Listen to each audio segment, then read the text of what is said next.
17th, 2018 meeting of the Dickinson Planning and Zoning Commission. Our first order of business today is to look at the agenda. Mr. Hadley, anything different, any changes or additions? Mr. Chairman, no, nothing to add. I would like to introduce our new city administrator if possible. Great. Let's just get this done and then maybe you can do that. Any commissioners have anything else with the agenda? If not, let's have a motion to approve it. I make a motion to approve the agenda. I'll second it. Motion is second. All in favor say aye. Aye. Opposed, same sign. That motion carries. Why don't you go ahead, Mr. Hadley? Let's do that now. All right, thank you, Mr. Chairman. Mr. Goff is in the audience standing. He's newer city administrator. He's been here for about a month and has wants to be in a very active role in the downtown redevelopment and some of the planning issues that we're working on currently. So welcome to him. Great. Good to have you here and welcome to Dickinson. Our winters are not always like this. Okay, we have minutes to approve from the October 17th meeting. Any corrections or additions to those minutes? I make a motion to approve the minutes. We have a motion. Do we have a second? Second. Any discussion, any changes? Not all in favor say aye. Aye. And opposed, same sign. Minutes are approved. Okay, we have 5 agenda items today, each of which will include a public hearing. The first item is a flume amendment, a future land use map amendment. Mr. Hadley, you want to introduce that for us? Yes, it's in Houston's 3rd edition, and it's more of a cleanup item. The area is designated commercial in the land use map and also zone commercial. And in the audience today, we have the applicant and the applicant's representative and some property owners that would like to change it from commercial to residential. It would make sense for what we've done along the Villard corridor if we did square it up and narrow it down by a half a block.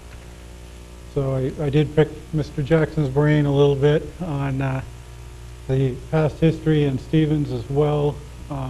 And we don't really have a recollection of why we actually picked that block and created commercial in that area. So with that, I think the applicant's representative is here, and the applicant and or the property owners can. Okay, this is the item in Houston's 3rd edition, correct? It is. Mr. Hadley? Yes. Okay. First item. And then the second item, obviously, is a corresponding zone change that we'll have a separate public hearing and motion on from commercial to residential. Okay. Applicant have anything to add?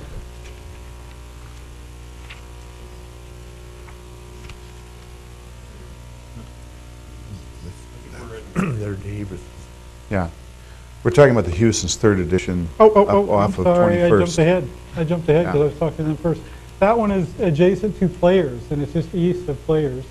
3 lots east of Players that are zoned commercial and designated in the flume as commercial as well.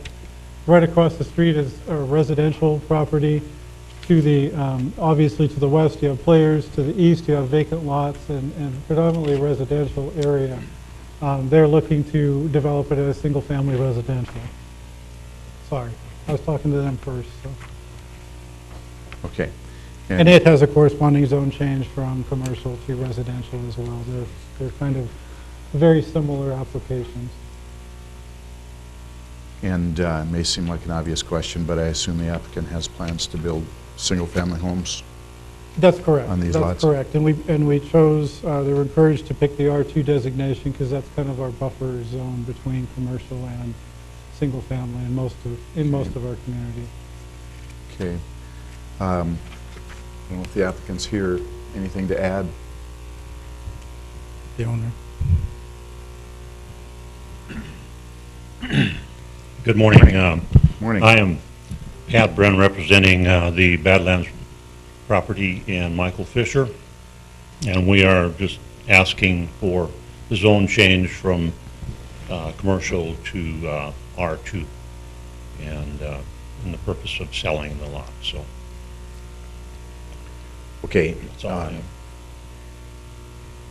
And again, plans are to do something multifamily or, I think so, yes. Yeah, okay. Mr. Justin Glass is looking to purchase that property. okay. Commissioners, any questions of the applicant or of Mr. Hadley? Thank you, Mr. Bren. This is a flume change and a rezoning change ultimately.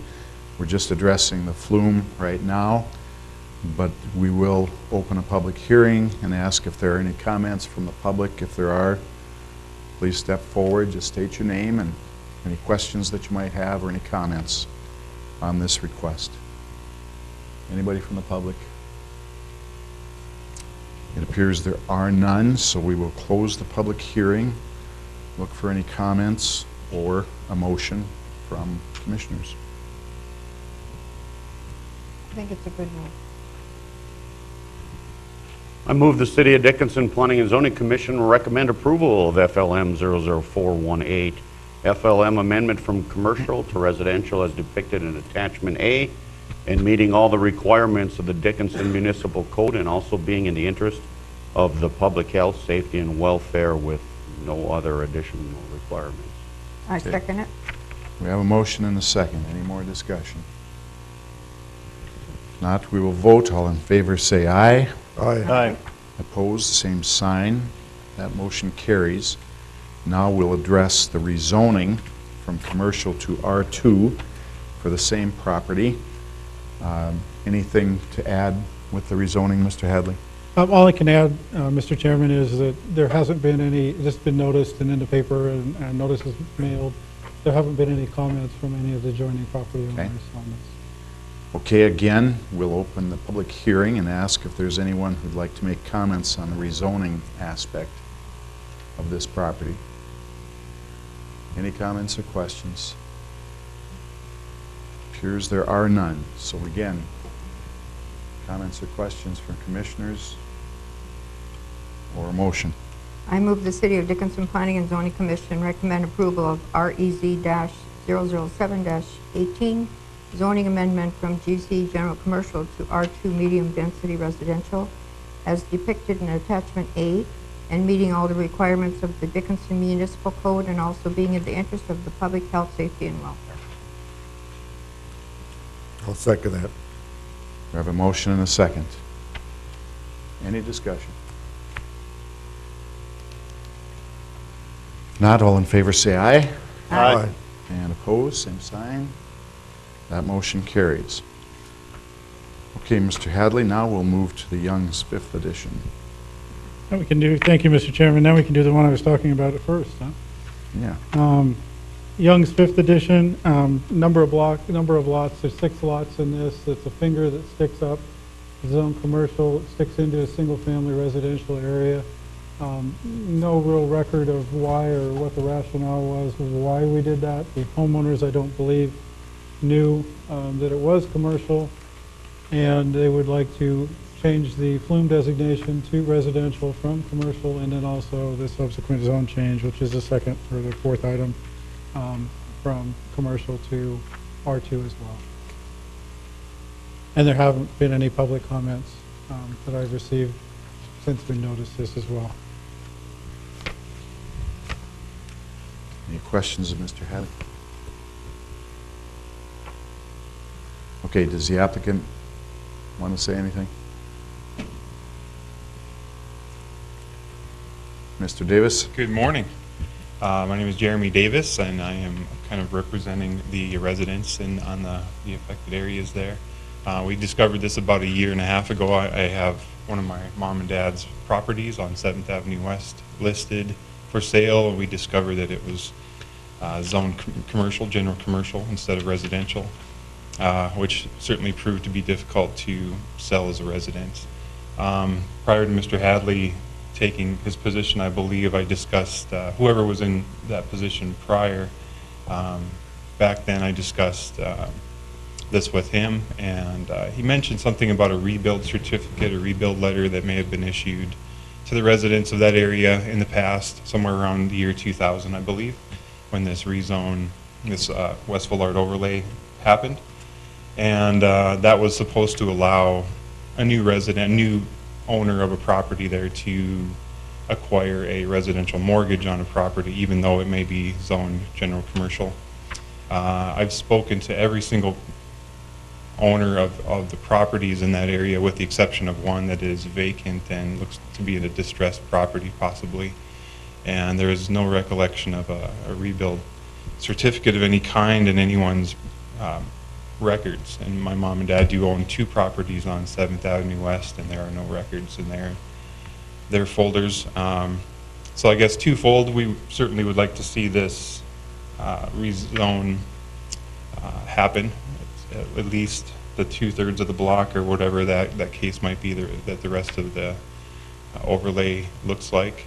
And then I guess some discussion around that rebuild certificate, if there's no record within the city apparently. So that would be great to have some discussion around that for those who may not be able to take advantage of a rezone. Okay, Mr. Hadley, is this certificate pertinent if we do the flume and the rezone? Well, it's in the overlay, so I mean, it applies now, but there's restrictions. They can only rebuild what is there. And so there's some lenders and there's some folks that are purchasing that doesn't work as well for them as well. So it is in that. And they're upon request. Stephen has worked on those before. Basically, it's upon request that we send those out. But we don't have any records of any in that little block or that area. Sure. Okay. Thank you. Thank you. Bob Perosiev, representing the Davis family. I assisted with them with the application of the fume. I'm sure you have in your packet the zoning map and the little jog of commercial that seems to go into the residential. I did a survey on the whole block. I monumented the line that separates the proposed general commercial to R, I believe, 3. And if there's any other questions, technical nature for me? Okay. Any questions from the No, commission? nice job. Okay. Again, this action is the action on the flume, so we will open the public hearing. If there is anybody from the public who would like to comment or has questions on the revision of the flume for these lots, please step forward. Give us any comments that you might have. Anyone? All right, we will close the public hearing. Commissioners, questions, comments? What are your wishes? I move the City of Dickinson Planning and Zoning Commission recommend approval of FLM 003-18 FLM amendment from commercial to residential, as depicted in attachment A and meeting all the requirements of the Dickinson Municipal Code, and also being in the interest of public health, safety, and welfare. I second that motion. We have a motion and a second. Any more discussion? Not, we'll vote. All in favor, say aye. Aye. And opposed, same sign. That motion carries. We'll move to the rezoning for the same property. I assume no comments that are any different? Okay. With that, we'll open the public hearing on the rezoning portion of this request. Anybody from the public have any questions or any comments concerning the rezoning?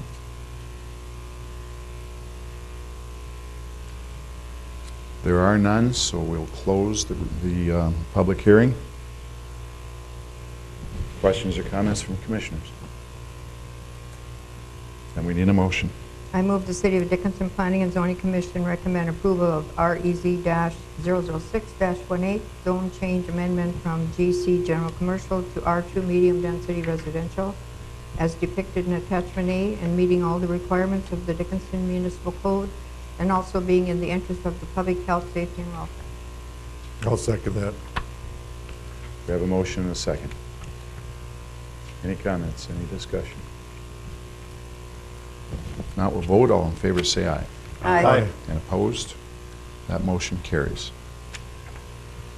Okay, with that, we'll move to our last item of the day, our last action item of the day, which is a special use permit request for a communication tower. Mr. Hadley. Yes, thank you, Mr. Chairman. This SUP 00718 was approved back in 2015 for a cell tower at 4141 15th Street West. It's basically on the south side and the end of the road on 15th Street. It's constructed right now out there. The road wasn't constructed, I don't believe, at that time. The applicant has come in with basically the same application. He does meet the intent of our new cell regulations, and staff would recommend approval. There hasn't been any comments. There was one inquiry as to where this location was, but there haven't been any comments pro or con on this application.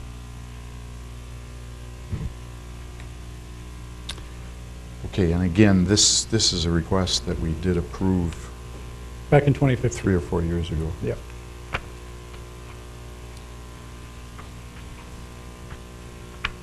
Questions from commissioners?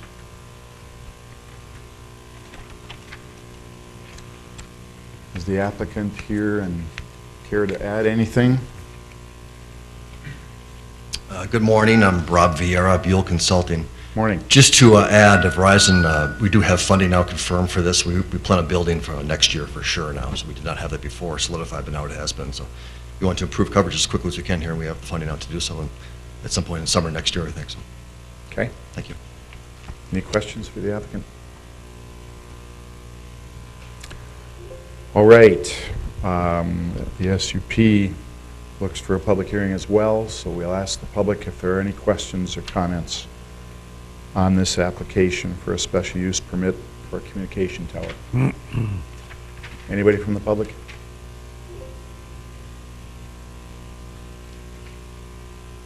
It appears there are none, so we will close the public hearing. Commissioners, what are your wishes? I move the City of Dickinson Planning and Zoning Commission recommend approval of the petition for the Boole's, hopefully I'm saying that right, special use permit, SUP 007-18, for a 110-foot monopole telecommunications tower, subject to the conditions listed above, as meeting all the requirements of the Dickinson Municipal Code and also being in the interest of the public, health, safety, and welfare. I second that motion. We have a motion and a second. Any comments, any discussion? If not, all in favor say aye. Aye. Aye. And opposed. Motion carries. Thank you. Okay, that takes care of our action items today. We have a couple, 3 work session items that will not be action items. Mr. Josephson, you going to start us on some of those discussions? Thank you, Chairman Jackson. Good morning, Commissioner Steve Josephson. Yeah, just wanted to update you on a couple of projects. I know there are 3 things here. One is about the University Overlay District. Another one is about the just getting some input as we look at revising our parking portion of the code. And then there's one which is a real brief update on our work plan. Just wanted to go through with the University Overlay District study. If you can remember, when the Renaissance Zone plan was expanded, there was looking at doing an overlay for 5 blocks just south of Dickinson State University that would allow for limited commercial uses, and just wanted to update you as to where we are and where we are going with that. Just to let you know, there is a community meeting scheduled for January the 10th of 2019 at Beck Auditorium, and we're sending out letters to property owners, and President Mitzel from DSU will be sending out emails to both students and faculty and staff about the meeting to get their participation.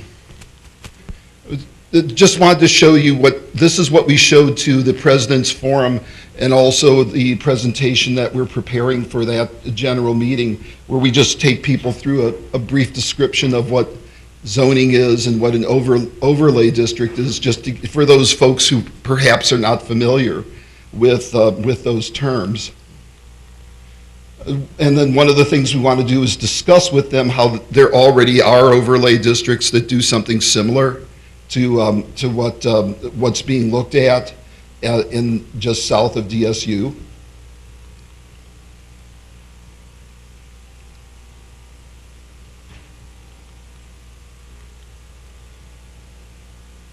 Let me go back a second. And then this is a presentation of the study area. Steve, could you go back one? Yeah, sure. What you guys have on for allowable uses? Right. And one thing I will note, Commissioner Decker, is this is in the downtown area. We did get some feedback at the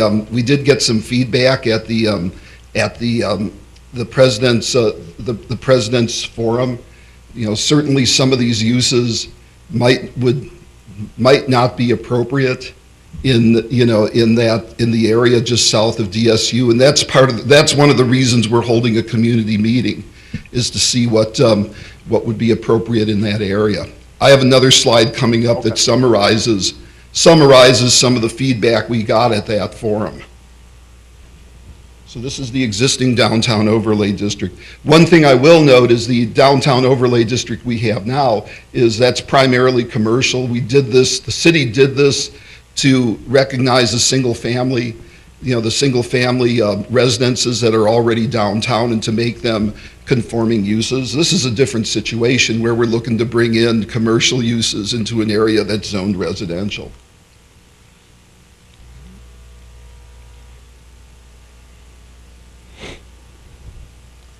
I am just going to get to, all right,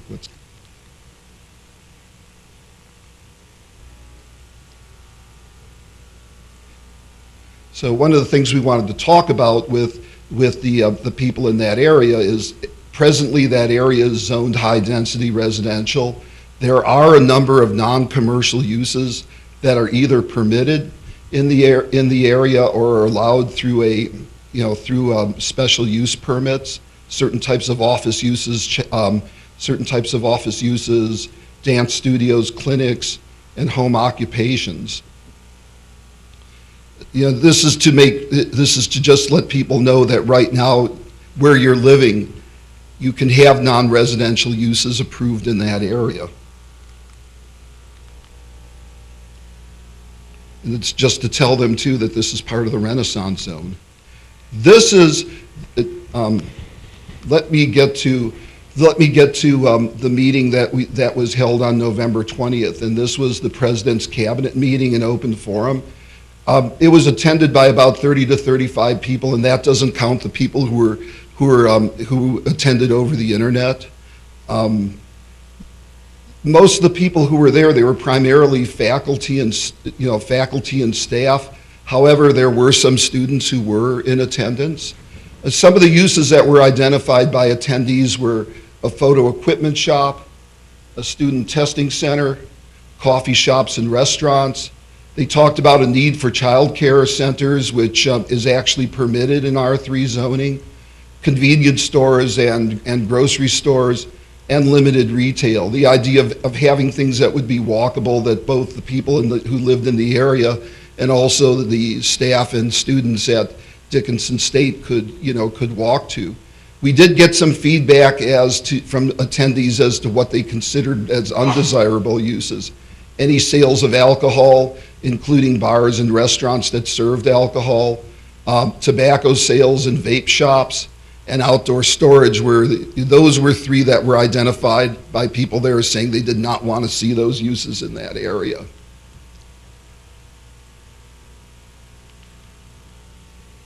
And just to update you on our schedule for now, there is a meeting that is scheduled for January 10th, 2019. That's the public presentation and input meeting. We will be sending out letters to the residents a couple of weeks ahead of that. The letter's already written. We've got the addresses and labels. We're just going to get that out in the mail to people, towards the end of the month. And then in January or February, depending upon the feedback that we get, the input that we get, we can present a draft to the community and also to the Planning and Zoning Commission for discussion. And then we're hoping then in February or March to bring the overlay district to Planning and Zoning for public hearing and recommendation to City Commission. And then either in March or April, it would go to the public hearings and adoption meetings if we were able to work out something for approval and then amending the code. So I just wanted to give you an update as to where this project is. And then I'm here to answer any questions you may have about this. But this project's moving along. Just wanted to give you an update and let you know where we were at. That we're getting input from Dickinson State University. We're also working with staff from Stark Development Corporation. They're involved in this too.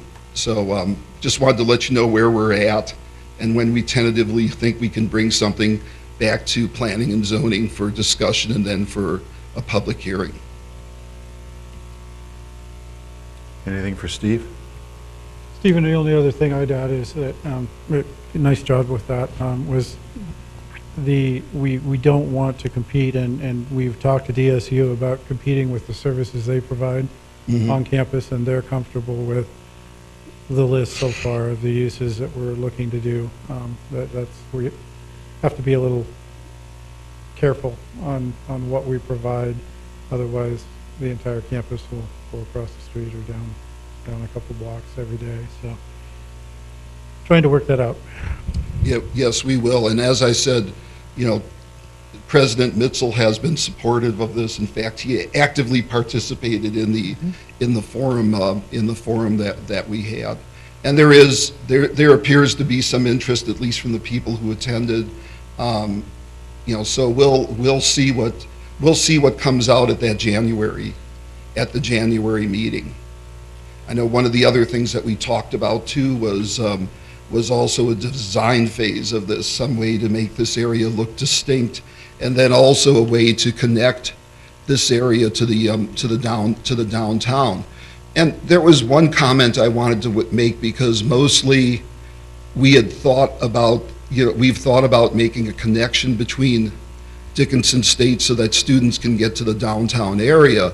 And I've had discussions with a couple of people who've said they've actually taken, nieces and nephews down to DSU, to the Student Activities Center, and how much they enjoyed it. And I know they have activities there, so I think we also should look at ways that we can involve the rest of the community, with bringing them to Dickinson State too. Dickinson is fortunate to have an institution like this, and any way that this can be incorporated into the community, anything that we can provide to do that, I think would be a benefit to the community and to the university.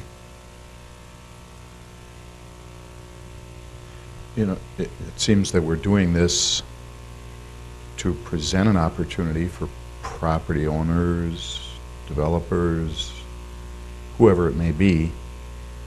I would think that the right, I don't know if I want to say publicity, but at least awareness, once this is consummated, the process, that something to get some awareness out there would be appropriate. I would think Board of Realtors might be interested in knowing that this has happened and what the potential uses are. Maybe the press would do a little article, interview you guys or whoever, get some publicity out there, just so people are aware of it. Otherwise, it's going to happen and sit there. And I've been contacted by a couple of small entrepreneurs already that are interested in property that's for sale. Sure. And they're just, I wouldn't say chomping at the bit, but they're very interested in the property that's there.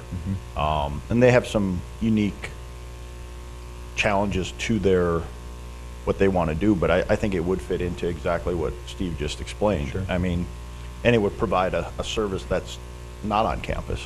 It's something that's different.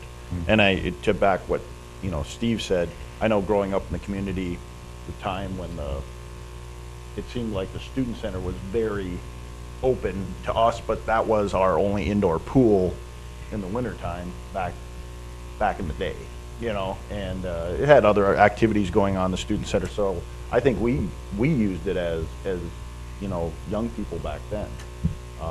And it's nice to see that they're kind of going back to that now with the theater going in there, and they've opened an esports, like, I don't know what you would call it. Training? Yeah, just a room for esports, and I think they're engaging the community again to participate on campus, which is a good thing. Okay, I think one thing that would be helpful too is what we've lost, and we're not the only city that's done this, has lost this, is having the neighborhood businesses that people can just walk to if they need something. And that's why I say, in addition to just serving the university, looking at, you know, businesses that could serve the people, you know, the people in that area, so they don't necessarily need to get in their car and drive somewhere if they can just walk a couple blocks to it. anything else for Steve? I think, Mr. Chairman, the only other thing, and you touched on a little bit, is this is an opportunity for those property owners. It doesn't mean that they have to. And I think that's the other part of this, that needs to be conveyed when the public hears it, that they're not going to be required to do this, or there's some sort of a mandate or expectation that they do it. It's just an opportunity. Is really what it winds up being. And I think for those people who are interested in business opportunities that you've talked about, we can certainly invite them, you know, invite them to this, to the forum, you know, to that meeting on the 10th of January, and, you know, have their participation, at least be a part of that. And that's going to be at DSU. Yes, it's at Kleinhofer. Yep. All right, Steve, you want to talk about downtown a little more? Well, we're going to talk about, actually, we're going to talk about parking. This is more parking in general. Okay. On-site, we had a brief discussion about this, and, you know, Planning Director Hadley and I have talked about, we wanted to talk about this some more, about on-site parking requirement reductions as we are updating the zoning code, and that's certainly a section we'll look at. We're looking to the, you know, Planning and Zoning Commission to get some, you know, some direction as to, you know, how to handle this. And so we had spoke briefly about this before, and you saw a memo about this, and we made a PowerPoint presentation, and we're going to talk about what the cities of Fargo and Williston currently do, and hopefully get some direction as to, you know, what Planning and Zoning Commission members would be comfortable with. You know, talking about the existing standards that we have for minimum parking requirements, it assumes that minimum required parking spaces are based upon the use of a new building or expanded buildings. So they're either based on a gross square footage of buildings, or based on the number of customers the building can accommodate, or based on the maximum number of employees, or a combination of all of the above. So I know many of you are familiar with this, but these are just some examples in our current code of how, you know, when a new building is built or reused, what the standards are in terms of providing parking spaces. And just to let you know, this really isn't much different from the other you know, cities in North Dakota that we've looked at. But you can see, for example, the difference between a medical office and a general office is the medical office is 1 space per 300 square feet. The medical office is based on the number of doctors, you know, that they have employed there.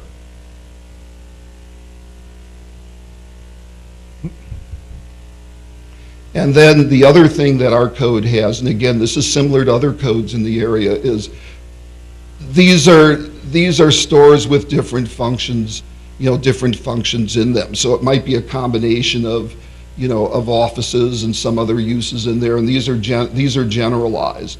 As I said, I believe that these go back, I think our code was amended back in the late 90s, and these were the standards that were used at that time. The thinking on on-site parking has been changing over the years, and just to review what some of these some of these issues are, is that in many places it creates an oversupply of parking. You have several vacant parking spaces that are only used during the highest peaks of parking demand. It can make projects more expensive and reduces overall profitability because they've got to meet these minimum standards. It also limits the ability to do infill projects or to adaptively reuse historic structures because, without a variance, they have to, if they're going to expand, they've got to meet those minimums. Also requires large amounts of land that can be used for other projects. And in some cases, and I believe we've seen this in downtown Dickinson, is existing buildings are demolished in order to accommodate the expansion of existing buildings. And for some developers, the cost of providing required parking it discourages them due to the cost. Steve, the other thing that you really should add to that list are the environmental aspects of hard surfacing. Mm-hmm. We're such a rural area here. It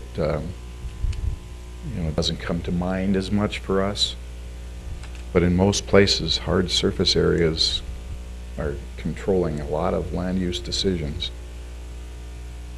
So that, if you can cut a parking lot down by 30%, makes a big difference with stormwater. Excellent point. I'll add, and just to let you know what our current regulations are in terms of reductions. We do have a downtown commercial zoning district that exempts uses from required parking minimums, but that's just in the DC zoning district itself. There's much of the area, just talking about the downtown area, where it's zoned general commercial, where that's not necessarily the case. Parking minimums can be reduced through a planned unit development. Also, the city may administratively reduce parking minimums for commercial recreational uses. And then the Board of Adjustment may authorize an adjustment in total requirement for separate uses located on the same site or separate sites located on adjoining sites and served by some parking facilities. And that's a matter of looking at things like sharing facilities. Will there be times of the day when one facility is more active than the other? Also functional design, and they need to have a written agreement. And then, of course, things can go to the Board of Adjustment just for a reduction of parking. We really don't have anything clear in our code for applicants to follow if they want to get a reduction in parking through the variance process. This is the program that the city of Fargo adopted a couple years back, and it's a parking reduction program. They call it alternative access plans. So the applicant and the city actually enter into an agreement that is that's recorded, and there are certain things that the applicant will provide, such as providing sources of alternative transportation at their site for these are transit agencies. These are things they'll consider if they appoint an employee as a transportation coordinator, if they do things like institute off-peak work schedules that allow employees to arrive at times other than at the peak morning commute period.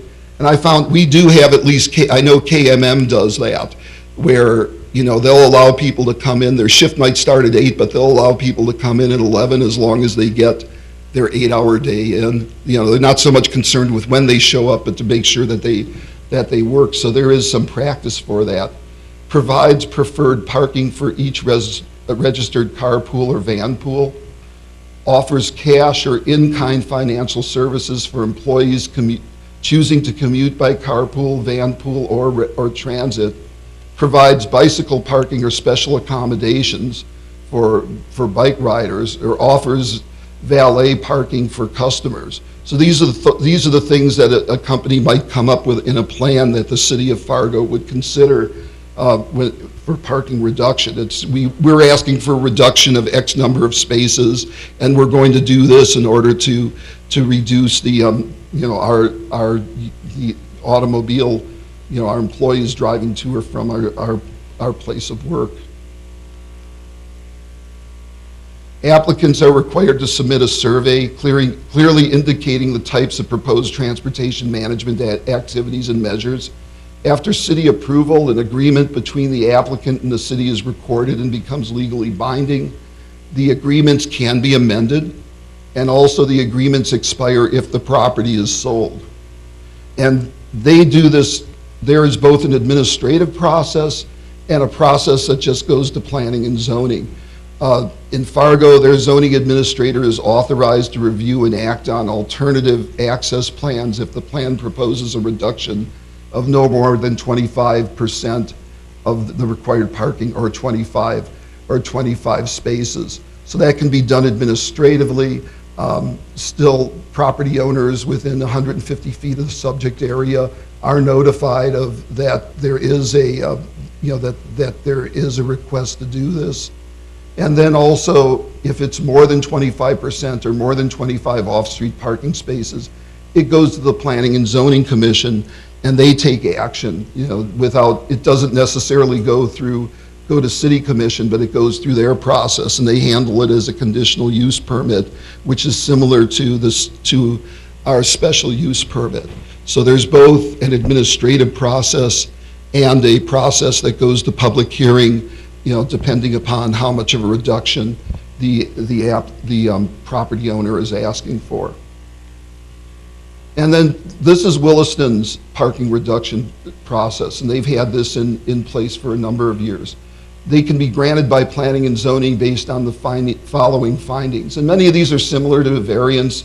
There might be restrictions on topography, lot layout, existing building permit, or required access that prohibits meeting the required parking. The applicant has maximized the space available on the lot to accommodate required parking. The proposed reduction still meets the handicap parking requirements.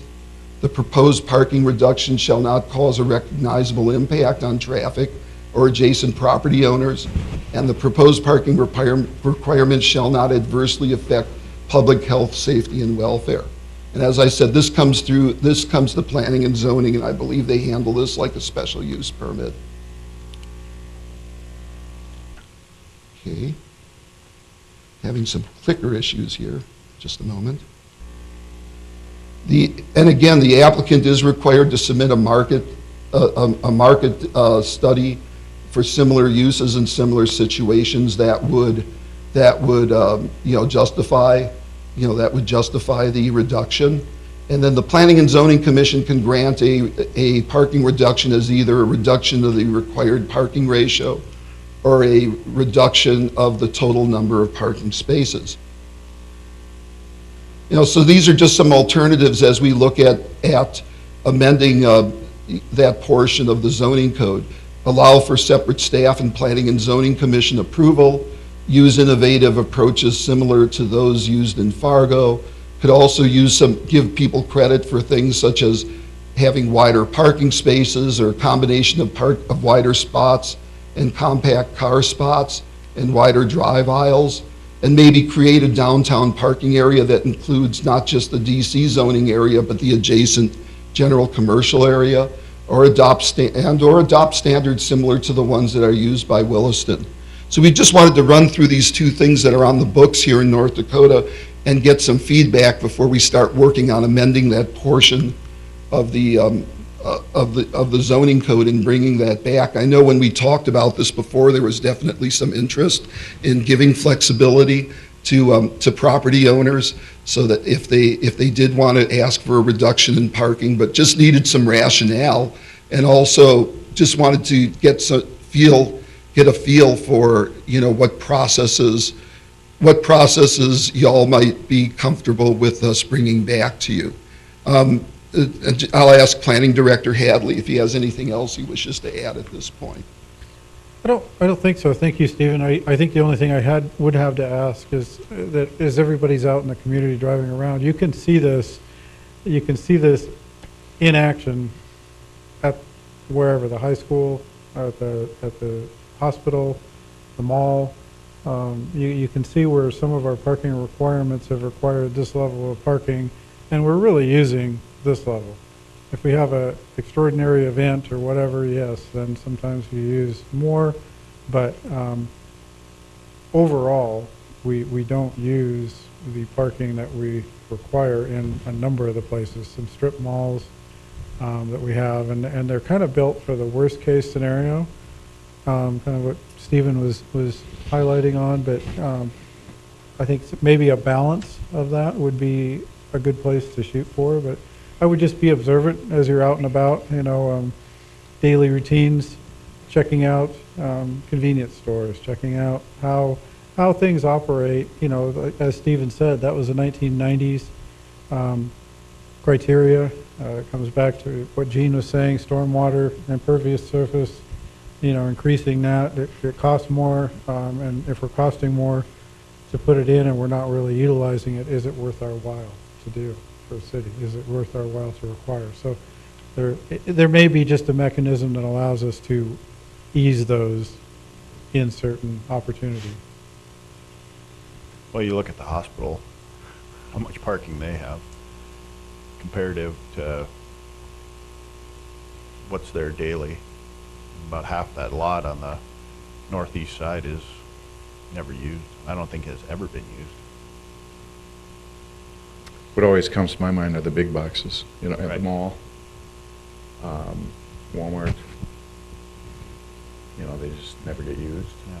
Maybe one day, Black Friday, Walmart's the parking lot's completely full, but that's the one day. Well, it's interesting, not to cut you off, but I went to Black Friday, and yes, the front parking lot was completely full, but the whole side by auto was all blocked off. So all of that additional parking, honestly, they didn't even need, because they blocked it off, and that's where you picked up your TVs or whatever. Would we, let's say we reduce the parking requirement for big box type facilities, would we then allow them to go back and perhaps create another outlot? In other words, actually reduce their parking and sell a piece of property to a restaurant or a whatever? Much like what Kirkwood Mall did. Sure. And I think that's what we did at our mall, Right. Exactly. I'm sure. I would hope so. Yeah. I would hope.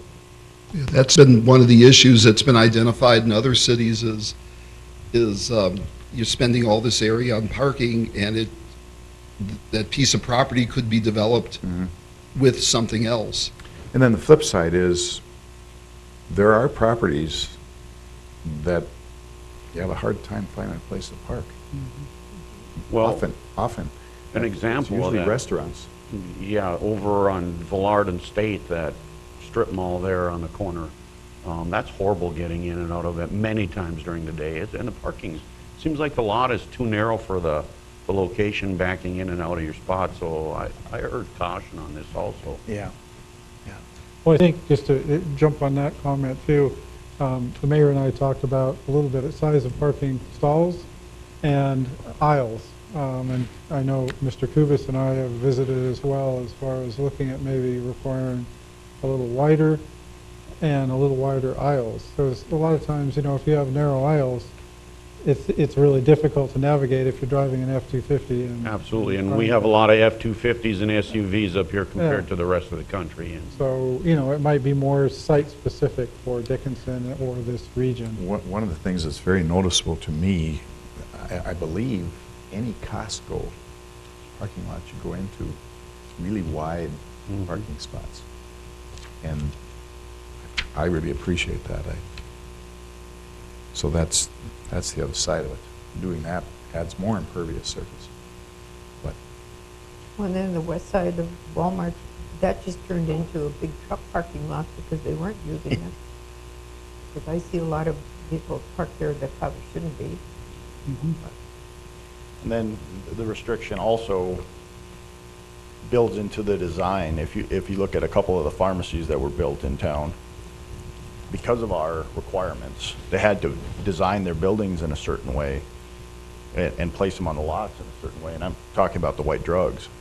And it almost makes it difficult to even maneuver through their parking lots because of that.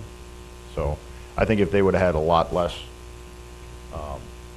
you know, parking lot required, they could have moved that building in a different part on the lot, and it would have just been a lot easier to get to. But I mean, those are just two examples for me that come to mind. I know when the governor was here, he made the comments, ask us why, you know, specifically the white drug was designed the way it was downtown, but then congratulated us on how we allowed that strip mall that used to be Saks Motors, how it's right up against the sidewalk and the parking's in the back, and you know, he thought, you know, that great design feature that way. So I think other people take notice that are not from Dickinson, you know. Well, Hank, what you're hearing is Yeah. that it's a worthwhile exercise, move Okay. forward, And we may come back with something where there could be the minor reductions could be done administratively, and the larger reductions, you know, the applicants are still going to have to come up with a study proving that, you know, it's not going to be harmful, it's not to do these reductions, but what we may come back is something where there could be minor reductions done administratively, and then major ones would require going to planning, you know, to planning and zoning for approval. I think we'd all encourage you to keep it as unbureaucratic as you can. Keep it simple where you can. Sometimes you can't, but Mr. Joseph, one more question on this. Can that is it going to create an issue on shrinking these parking lots when snow removal? And, you know, in the wintertime, we see snow piled up everywhere. What are they going to do with that snow? yeah, that's got to be a consideration. Good question. Pay to have it hauled off. Yeah, I was going to say, coming from snow country, that's what they do, is they haul it off to somewhere else, so you'd wind up hauling it off here to a field somewhere. You know, if that's the business, is what they desire, to have a smaller parking lot, well, then there's there might be a cost to you having to remove your snow. Absolutely. So, and there's years like now that you won't even have to consider it.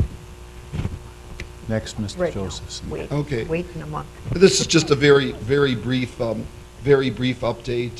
Planning Director Hadley just wanted me to give you an update as to where we are, the projects that we're working on. As you can see, we're working on the DSU overlay district, and then also the you know, as part of the revisions to the zoning code, we're looking at you know, the on-site parking reductions. We're also working on bringing back to you amendments to, proposed amendments to Chapter 34, which is the subdivision ordinance. And also, we'll be bringing back soon the Renaissance Zone plan runs out during the summer. So we'll be bringing something to planning and zoning during the first quarter, the proposal to extend that out for, you know, for 5 more years. When we did the update in 2017, we did many of the things that would have been required for that. Basically, at this point, we can't expand anymore. We'll have to wait for the next census to come up. But in terms of that renewal, I think all we really need to do is go through our inventory of property owners and update that, and then have it, you know, come to planning and zoning and the city commission, and then send that off to the state so that the city can enter into a new agreement for that for 5 more years. And those are some of the major projects that we're working on. I'll ask Planning Director Hadley if there's anything else he wishes to add at this point. Thank you, Stephen. I think the only thing I see is on this list, obviously we're going to have the commission approve 4 more hours a week for Stephen starting in 2019, so he will be here 2 full days. Not necessarily 2 full days, but 2 full days equivalent of time to help sift through and work through these. A lot of the programs and changes and amendments, he's going to be the lead and moving forward as I'm doing the day-to-day and some other projects that are on here that are kind of ongoing. So I do appreciate that from the city commission standpoint, that it allows us to make some progress on some of these items outside of doing our daily routines and daily business. So Stephen excels at that, so I'm happy to have him doing that. Well, thank you. And the just of a personal note, I just wanted to acknowledge to Chairman Jackson. Gene was one of the first people I met when I first came to the city, and we worked together not just here on Planning and Zoning and City Commission, but also on the Stark County Planning and Zoning Commission. And I really appreciate everything, working with, with Commissioner Jackson. I know that this is his last meeting as on the Planning and Zoning Commission, and just wanted to personally thank you for your help and support all these years. Thank you very much. Steve.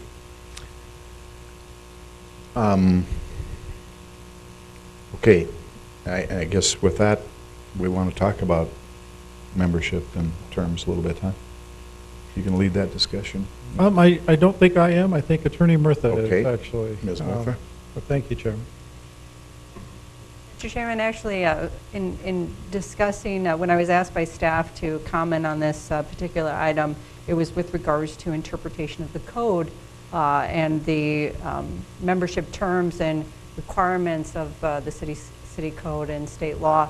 However, I even with Stephen's intro, I feel a bit presumptuous on saying, here's why we're doing this. So if you wouldn't mind framing officially, I believe the prelude is you're leaving us, and maybe they want to vote to not let you leave. I think it's pretty simple. I think there are 3 terms up right now. Your 3 terms or up? not.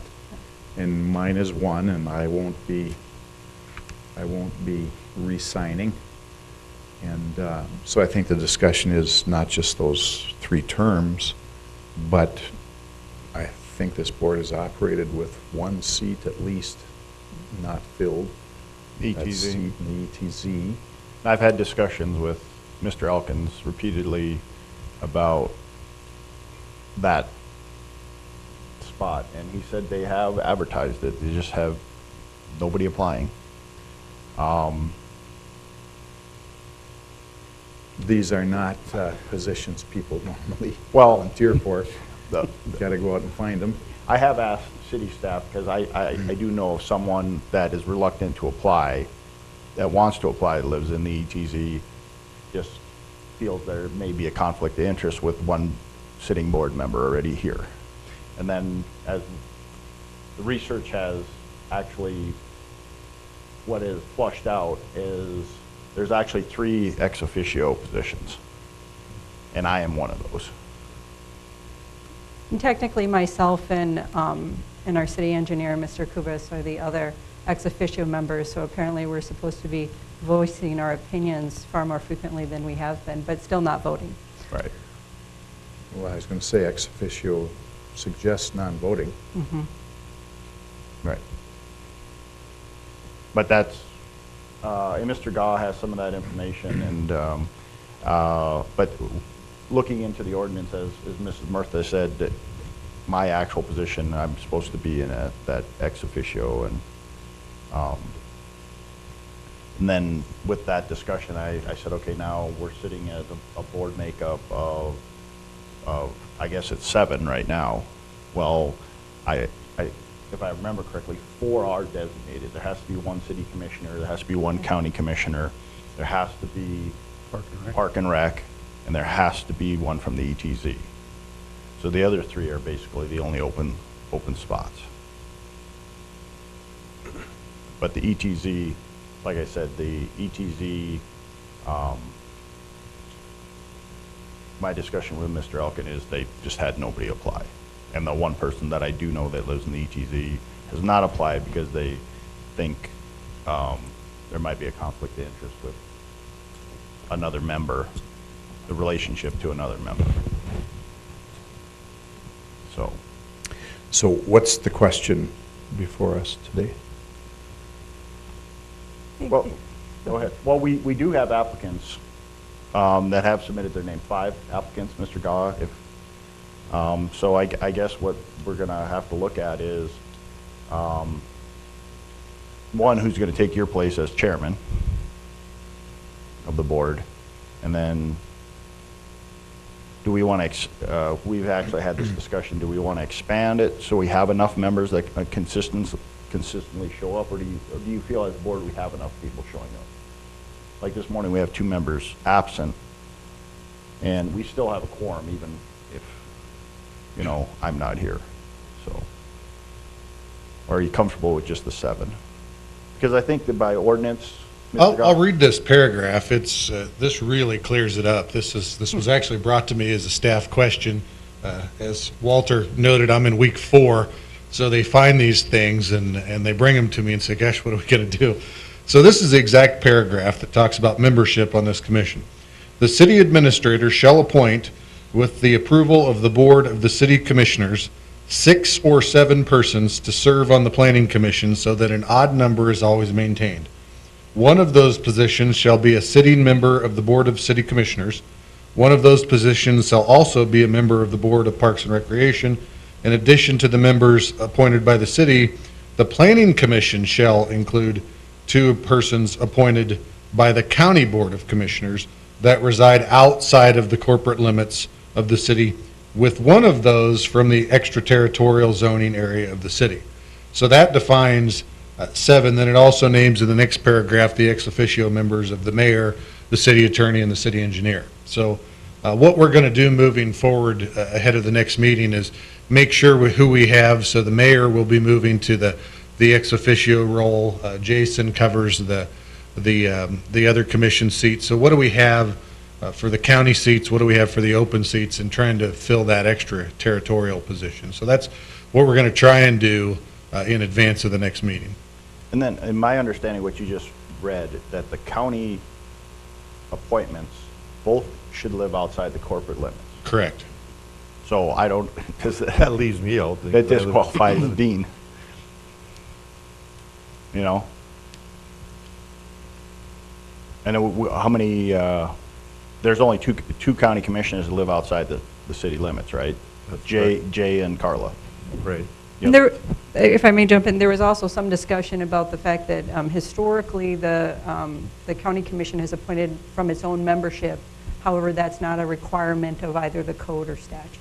So it can be anyone in the county. You know, my personal opinion is, number one, that it is really important to have a county commissioner on this board. And number 2, I don't think it should make any difference whether that person lives in the city limits or not. I feel the same way. I'm just going by what Right. our ordinance says right now. The We're important doing thing things is- our ordinance doesn't say. Yeah. The important thing is the communication. Because the district I represent is actually the city limits. Sure. Right. That's my opinion. And I would agree with that, I would say, but I do think it's important that we help or assist the county in finding an ETZ member if they're having difficulty. Maybe if there's something we can do to get somebody on. It feels a bit like a math game or a math problem right now. However, I would say that there are at-large positions. So just because the county commissioner is residing within the city of Dickinson, that could be filling one of the at-large positions, and then you would actually have 2 other individuals filling the technical county.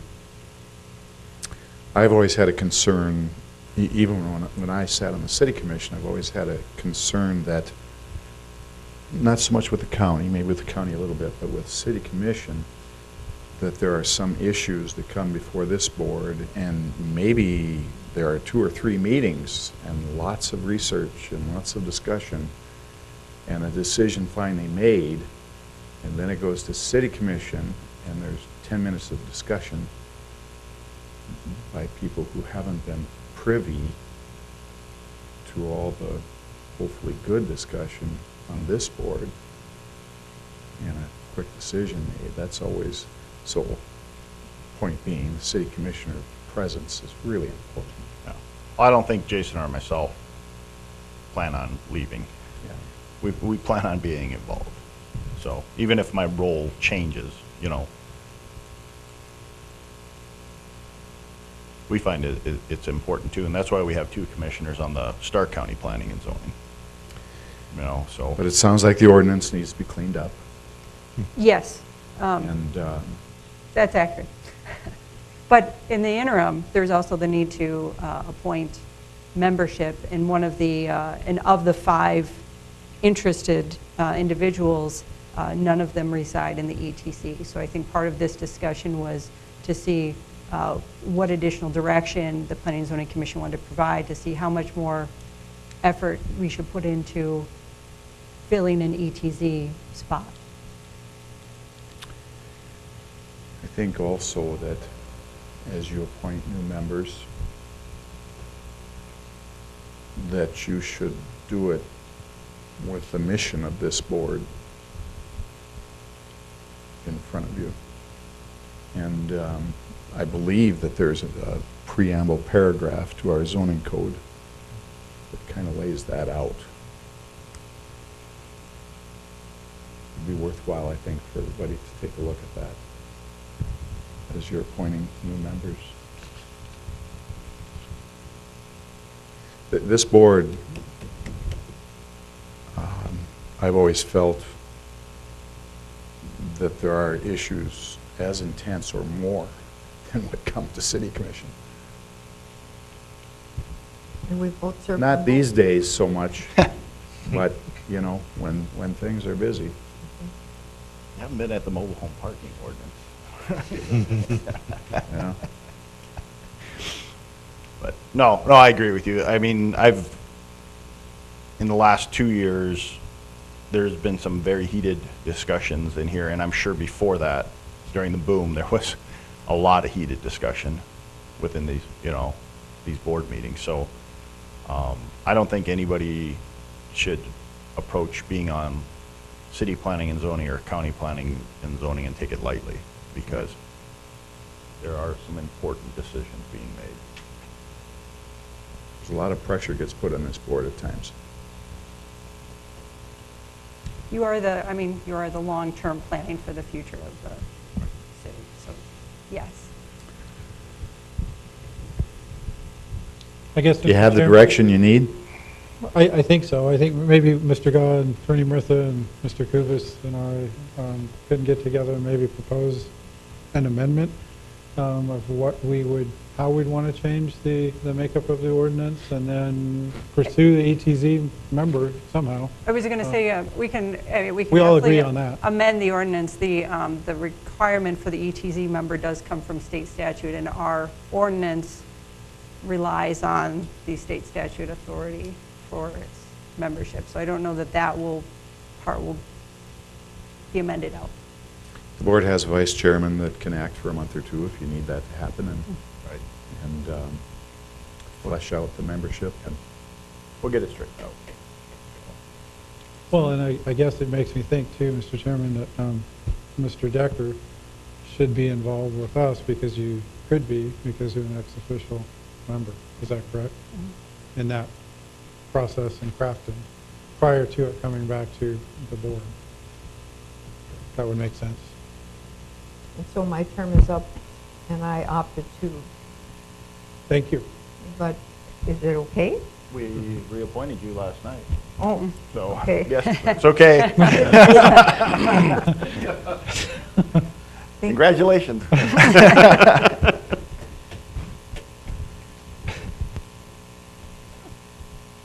well, I'll tell you what, I have many years of experience in real estate, so I can help you there a lot.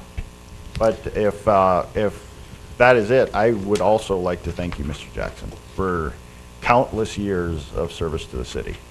Between the city commission and this planning and zoning board, your wisdom is invaluable. it's a worthwhile endeavor, because it's worthwhile city. Absolutely. It is. Pretty darn Thank good you, city. Dean. It's been great working with you on all the commissions. Okay, anything else for this meeting? Have a motion to adjourn planning and zoning. So move. Second. Second. We are adjourned, and now we will call to order the meeting of the Urban Forestry Committee.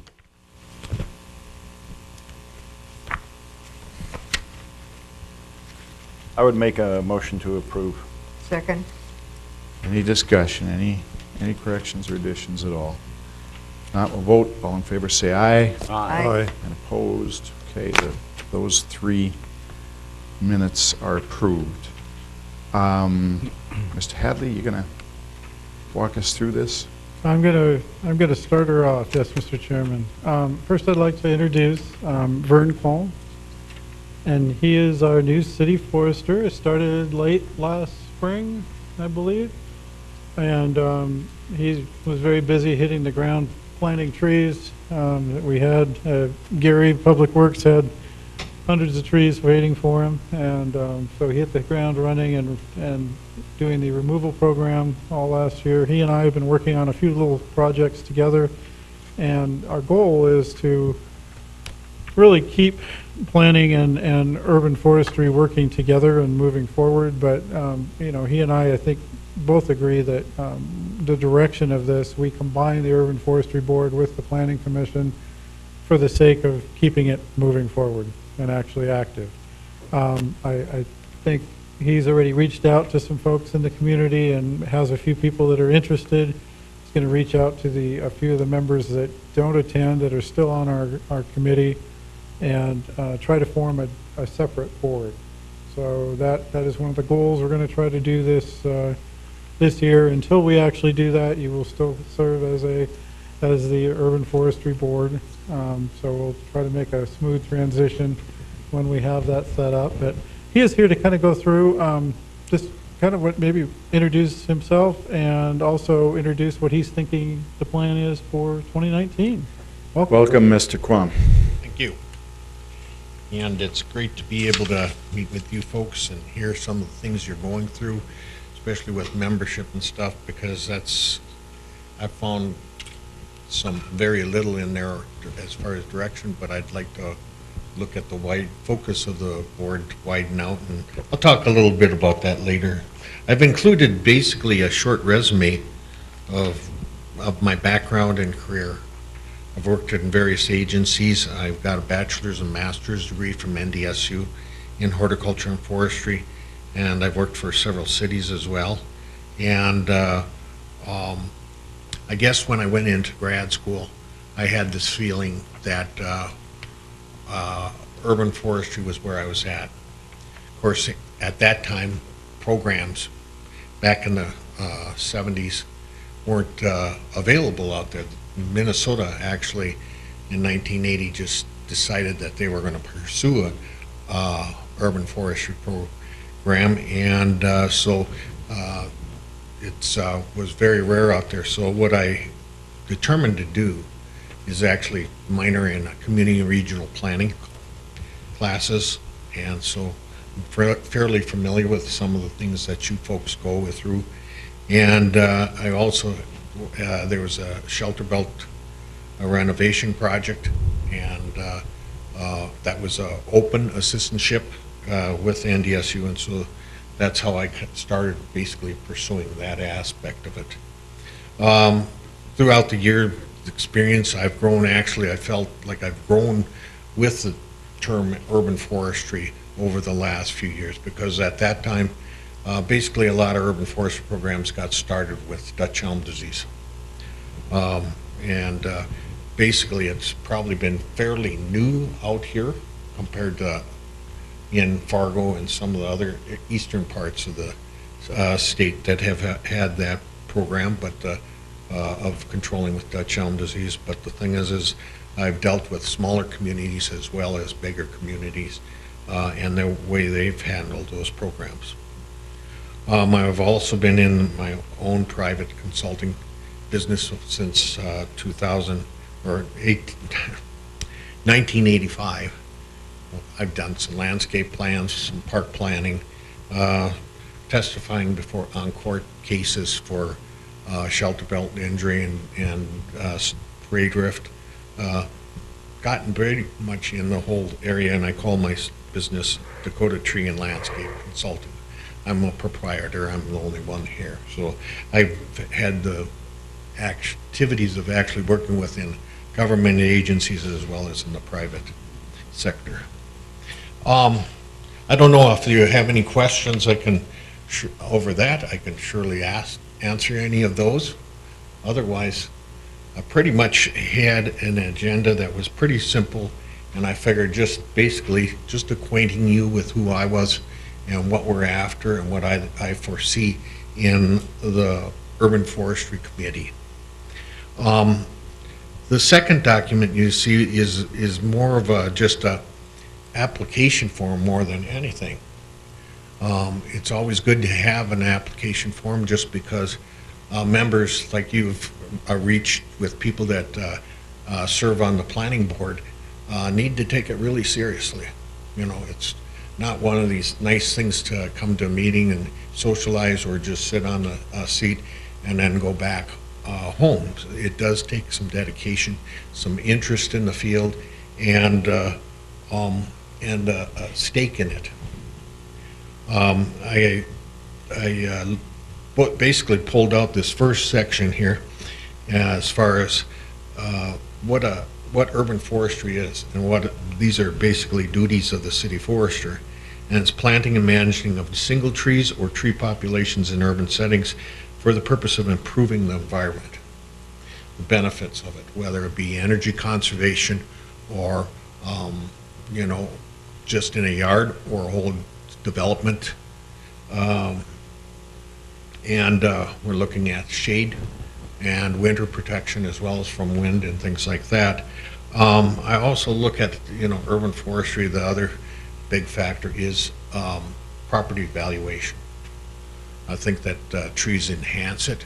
Realtors have given a number anywhere from 8 to 15%, some 20, some less. So the thing is I think that that's my duty as well, is to make sure that the homeowners actually look at adding the value to their trees and the frontage of the homes, because that's our front yard. That's the city's front yard. Advocating for the role of trees is part of the infrastructure, you know, because they are an integral part. They can benefit just as much as asphalt streets, sidewalks, development of malls, parking areas, things like that. Supporting the appropriate tree and forest conservation, conducting research, and promote benefits of trees provided. When we planted those trees last year, basically, I started researching. You know, I mean, at those species, and this is a new environment for me. I came from Jamestown and mostly in the eastern part of the state, but this country here, I'm basically new, and the thing is I've been observing the trees that we planted, how they performed, how they will perform in the next few years, and that'll make evaluations as far as what will do well here, as well as whether we should be putting any more money towards planting any more of them if they are failing. But that's kind of a goal, and also to try and expand that and do some testing on those as well. I guess I also look at where they're placed as far as what type of benefits actually they provide, you know, in a certain area. I've also then gone down here and I've mentioned the Urban Forestry Committee, and I've got kind of parts and stuff. I wasn't really clear on some of the ordinance membership as well, and I kind of made some liberal moves as far as changing that. I'm looking over at Jan, and the thing is I feel that no matter, I think the interests should determine the size of the board.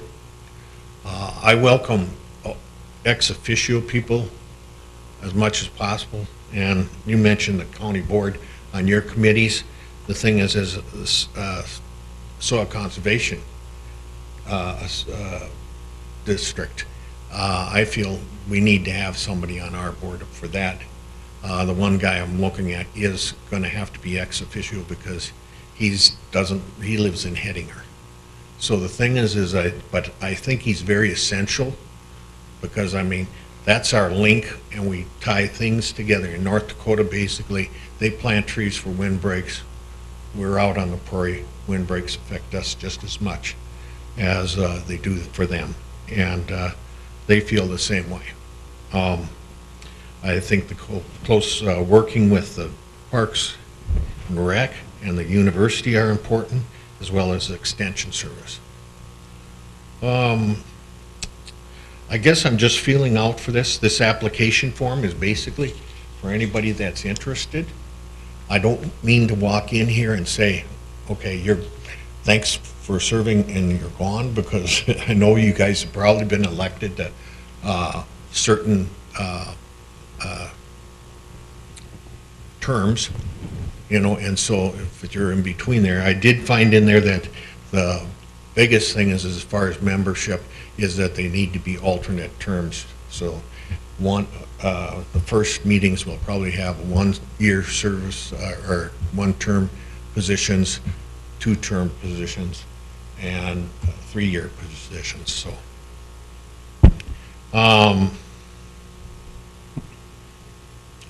so that's basically what I'm looking at.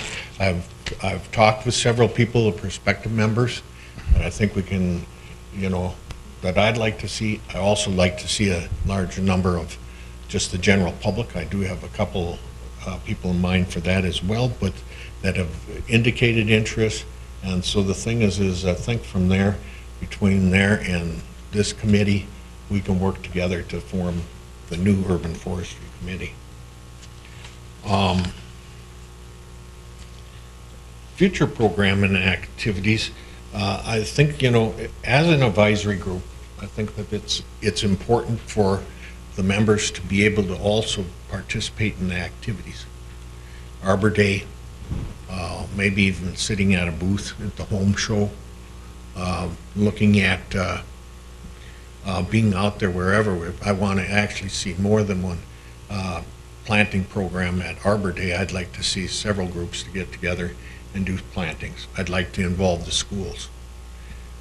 So the thing is it'd be nice to have members from this committee that actually are out there and show that they buy into the purpose of the committee. I'm also looking at more activities such as educational programming. That's why the bond between us and Extension is so important, just to get the word out, accurate information. County agent was in my office and he said, you know, Vern, he says, I'm a livestock man. And so he'd like to see more questions answered by me, you know, as far as for tree calls and things like that. So I have no problem with that. And so we've got an agreement there that we're going to set up basically where we're working together on that. And they are the kings of the educational program, adult education. So I've got that resource also then at our fingertips. I'm possibly looking at setting up smaller tree nurseries around the areas. Basically, we've got a new tree spade. I'd like to keep that thing active. And what I would propose is lining out stock or a smaller size stock, planting them in various areas, locations in the city, whether it be working with the Park District on some of their development park areas, or school districts, things like that, where we would plant smaller trees, transplant the trees and thin them out after a few years, and move those to sites that we need. One good example is probably that new walkway on the northeast side of town. And looking at, I've talked with the Park District already about that little corner area that we might put in some smaller size trees. And then they would get, you know, so many trees would be left, of course, but the thing is they would need, we plant them in there at close spacing, about 4 foot apart, and then look at thinning them out and moving them along that bike path throughout the area. These are just some ideas. They need a lot of formulation, and so I'm just kind of throwing them out for interest. I do have a program. Just press the, do you know which one's, oh, here. Okay, the first place, this is just plantings for next year that we're planning right now, or been planning. We've got the trees ordered, and we're moving, and the one place we can start right away on it is in a lot of cases, whether after Dutch elm disease replacement or removals that were done this year on the boulevard, we are actually looking at replacing those where we can. So for every tree that goes out, I'd like to find a place on the boulevard somewhere for them. Some places don't have rooms because of too many trees already there, or they're close to corners, intersections, things like that, that we want to keep them away from there so there's plenty of clearance. So we are looking at the whole infrastructure again for the placement of the trees. Other values that are important, of course, is if it's on the west side of the house, you know, that it provides shade and also some wind protections, or, you know, for energy conservation. I'm looking at small sized trees such as spring snow flowering crab. It's been a revolutionary tree in the nursery industry. It's for about 20 years now. It's a nice global form tree with white flowers, just filled with flowers, but you don't get the fruit because it's sterile. So the thing is we're looking at those, and that prevents reduces a lot of cleanup afterwards. We're looking at, I've noticed in the last summer here, I've been amazed at how autumn blaze maple has performed. I had problems when I was in Jamestown. I'd get 50% of them to survive. And so the thing is when I see some streets where they're larger, mature trees, I'm really impressed with that tree out here, how it's performed. We're looking at new things, you know, like Kentucky coffee tree. It has a leaf that's actually probably about 3 feet long. Although when you look at that tree there, you don't seem to think that that would be the case. But the thing is the tree is actually, or the leaf is actually subdivided and is called a compound tree leaf. So the thing is the whole leaf is probably this long, but it looks like a lot of branches. So what's the advantage of that? Well, in the wintertime, or you get the shade in the summer, but then in the wintertime, when those leaves drop, you actually have less branches for the sunshine to get in for solar heating as well on the south side of the house. Urban Pinnacle Bur Oak, it's Bur Oak. Notice also that's one other variety that I've noticed that has been really doing well in Dickinson. And the thing is this is a more columnar or narrow upright tree. Again, on the right side, I got Century American Linden. Again, that's more narrow and upright growth. You can see the branches are growing upward. That reduces the conflict and the need for pruning around sidewalks, on street sides, things like that. So the thing is we're looking at more of the columnar type of variety trees. Another place I want to plant some trees is on the west side of the wastewater treatment plant. We've had various successes there. A lot of the species are just poplar, but there's nothing been done as far as trying weed barrier. And so we're looking at that. It can be a tough site. I'm looking at other things as well. Looking for some tough species, such as an NDSU variety, prairie spire, green ash, and bur oak again. I'm looking at a lot of the testing, just the different varieties of oak. Swamp white oak, which is a close relative of bur oak. Northern red oak is one that's been producing well in recent years, but it's a more Minnesota color variety, so you get the reds. And the thing is it's going to be a good test site out there to see, even for boulevards, future boulevards, whether we should be looking at northern red. Accolade elm, we're looking at the Dutch elm disease resistant trees. Accolade is a cross between the Siberian and Japanese. Brandon is a true American elm, and so we'll be trying that one. I'm not very familiar with that one, but I am very familiar with NDSU's variety, the Prairie Expedition. This is the original tree down by Horace, and the thing is it's in that area. It was actually found in a feedlot, so it should be tough for compaction, but it's also, you can see how well it's doing. It's one where Dutch elm disease just went right through that whole area and left this one.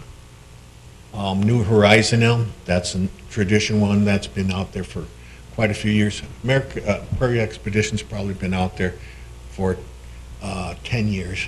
New Horizon, been out there for about 30, 20 to 30.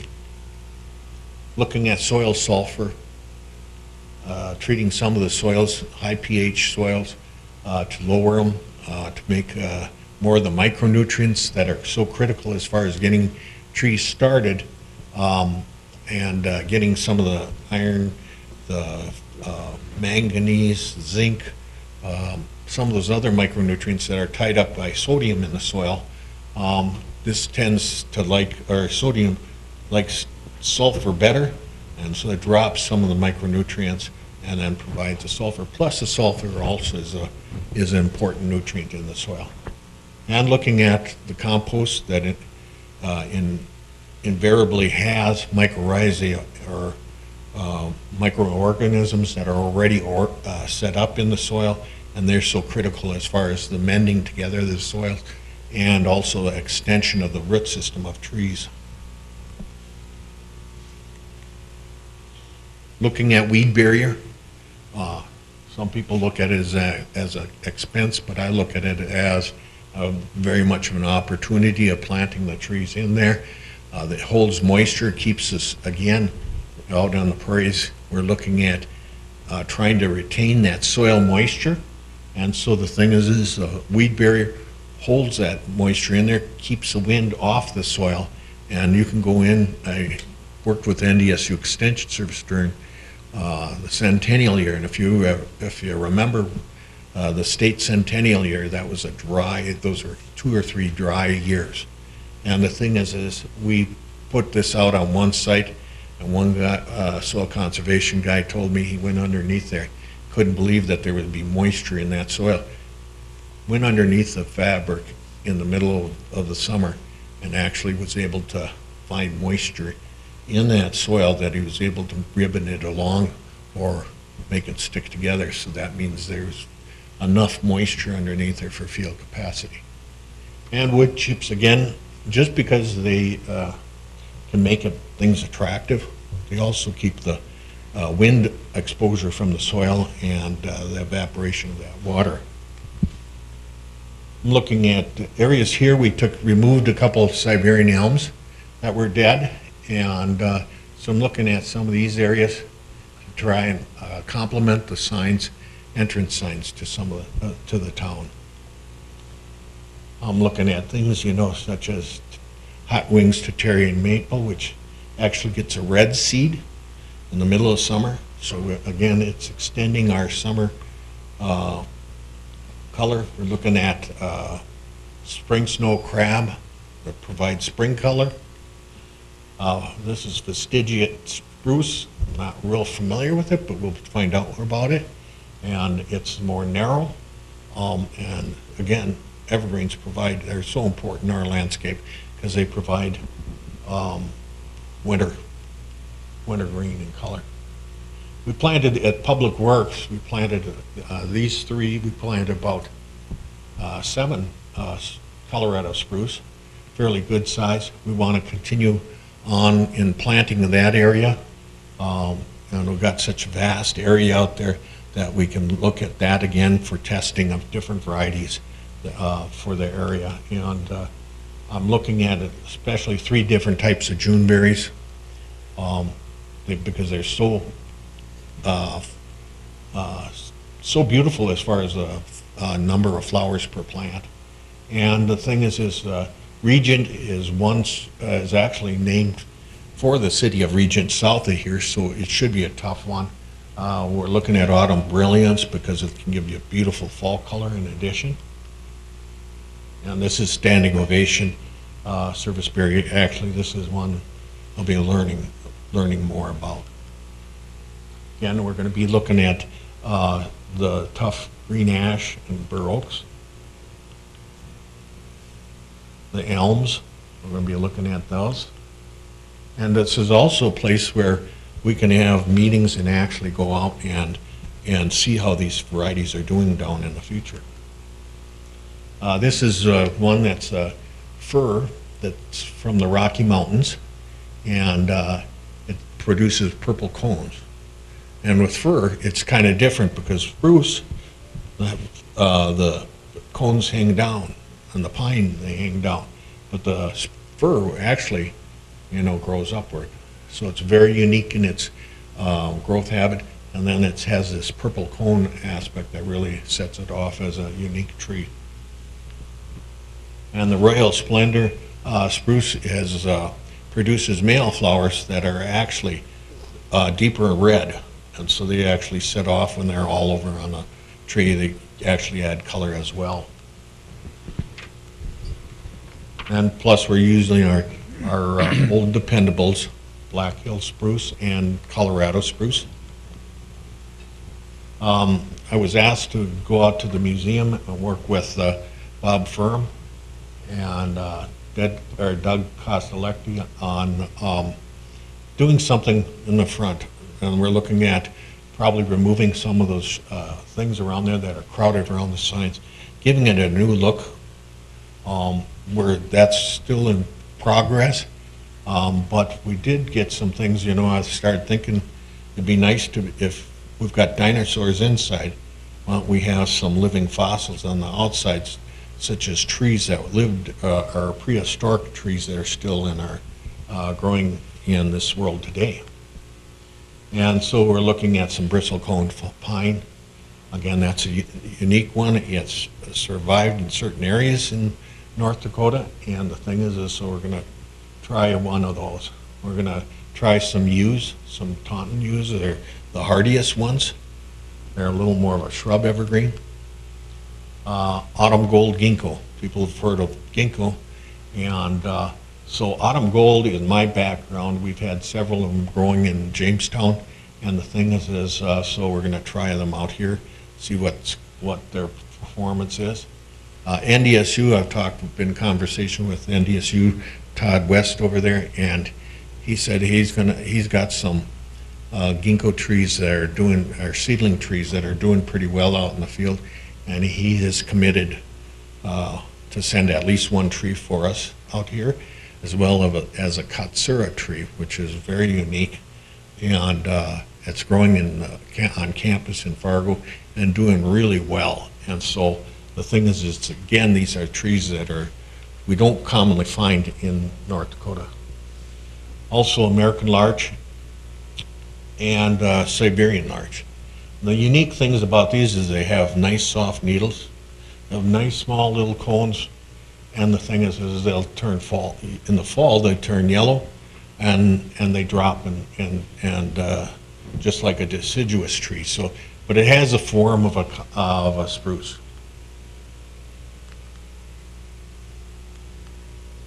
Mr. Quam. Yes. I'm a tree guy. I kind of like looking at this kind of thing, but I wonder if we shouldn't keep some time to, I don't know if you want to get into anything else on structure or anything, Mr. Hadley, or if we don't need to do that today, maybe.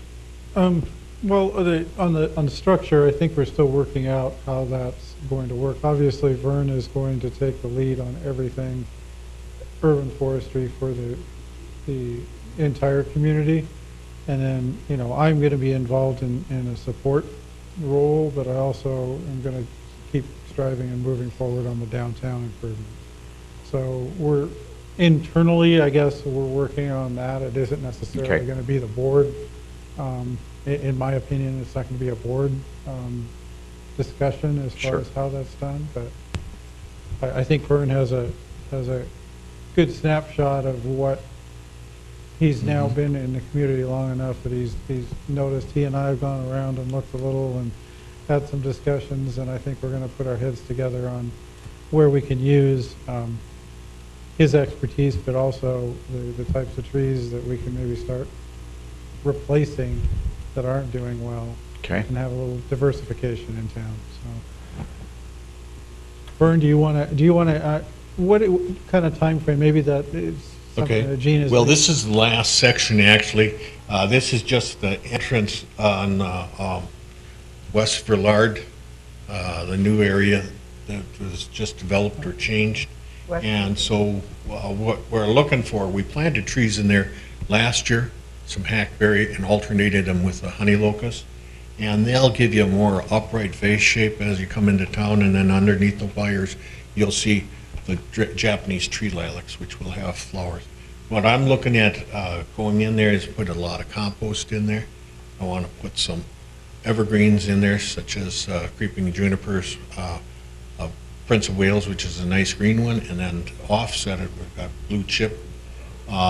We've got Grollo sumacs, which will give you a good fall color. And then we're looking at a Dakota Sunspot, an NDSU variety, which has been out in the trade for about 30 years, and it's doing quite well, and will give you summer-long yellow flowers. So we're looking at this and being a real attraction. So. Okay. Anybody? A couple things I have, Mr. Quam. The Crooked Crane Trail, I think, could be a tremendous asset. I know we do our trail systems, and we plan for these nice trails, but a lot of times we kind of forget about trees and shrubs along the way. I think that would be a great time to get involved with the Crooked Crane right now.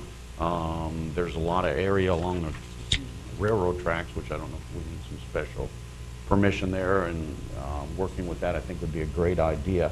One other thing I like by the rec center in the park there, they identify the trees, there's signs up.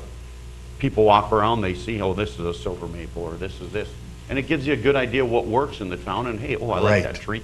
On that behalf, I like to suggest you work with our local nurseries and greenhouses, because personally, you go in there, they sell crap, excuse my term, but that is not even zoned for North Dakota or for anything up here, and you'll see I don't know what the zones, I think we're 3 and 4 normally, but you'll see zone 6 stuff that you purchase, which isn't going to grow, you know, in the future. It's not going to have a good chance of it anyway.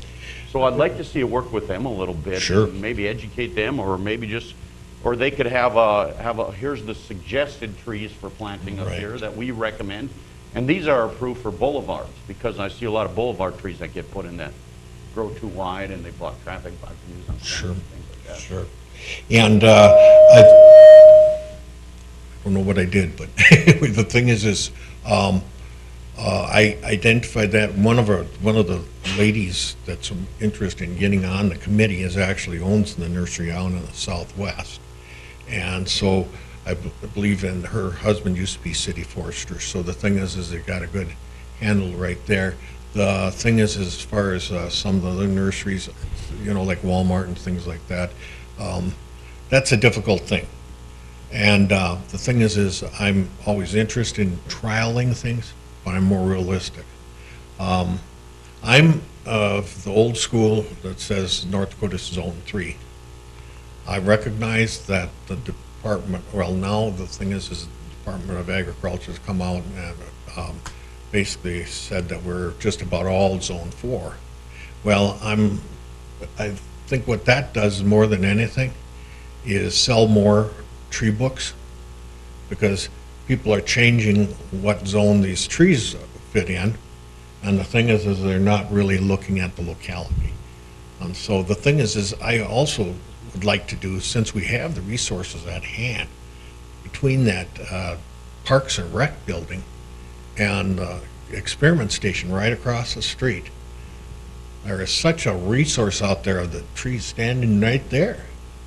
And the thing is so in the middle of summer, I look at that as being, I want to go out there and start putting evening tours on and actually training people what trees what. I mean, I wrote with Dr. Dale Herman 2 books on the North Dakota Tree Handbook and also the Trees and Shrubs for Northern Gardens. And so the thing is I pretty much know what those trees are going to do, whether it's something to look at or not. And that's why I'm trialing some of these things, because I want to see how well do they really work. And, you know, I need to, I guess I'm a Missourian, they call it. You got to show me, you know, because I got to see it perform myself and why. That'll be good. I'd just Anybody? like to Go ahead. make one comment regarding planting them too close to the corners. Like, when I come out on 10th Street West to get onto 3rd Avenue, there's I don't know, it grew into a tree, but I think it was meant to be a shrub. You cannot see the traffic coming from the north, and it's really a hindrance in that corner. 10th Street, and what was that? I don't know what kind of tree it is. I'm not. The street? It's grown up really tall and wide, but to me, it looks like it should have been a shrub. Oh, okay. Very close to the corner. Corner of 10th Oh, Street? 10th Street West, right across from St. Luke's. 10th Street West. You would be going towards Rocky View Park. Okay. Anybody have anything else? I think, Mr. Chairman, the next meeting that we have for urban forestry will probably outline what Vern and I come up with for Arbor Day, and you know, kind of a plan of attack maybe for your spring, summer work. And then, you know, as I said, it'll be kind of a transition, and I won't say that you'll be out of these seats right away, because it probably will take a little while to get some more public involved, but we're hoping that we can. Vern's out there every day. I'm thankful that he's here, because, you know, I was just piecing together what I could my spare time. So, Thanks very much. You're welcome. Again, welcome to Dickinson. You're welcome. Thank you. Anybody else have anything? If not, we'll look for a motion to adjourn. So moved. And a second. We are adjourned.